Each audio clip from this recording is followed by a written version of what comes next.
నోరు తెరిస్తే అబద్ధాలు, నోరు తెరిస్తే అబద్ధాలు. ఈ రోజున ఉదయం నుంచి రాత్రి దాకా అబద్ధం అబద్ధం అబద్ధం అబద్ధం.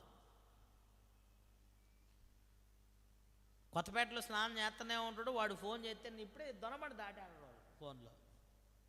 వాడు కొత్తపేటలో ఇంకా స్నానం కూడా చేయలేదు, ఇప్పుడే ఇబ్బంది దాకా కూర్చాడు.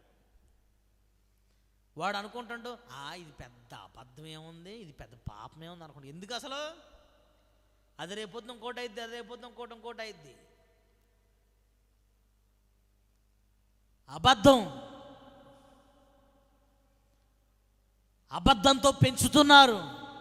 చిన్న పిల్లగాళ్ళు భోజనం చేయకపోతే సెల్ ఫోన్లు ముందు పెట్టడం.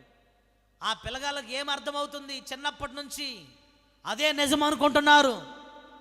ఆ సెల్ ఫోనే నిజం, దాంట్లో అగపడే నిజం అబద్ధంతో పెంచుతున్నారు.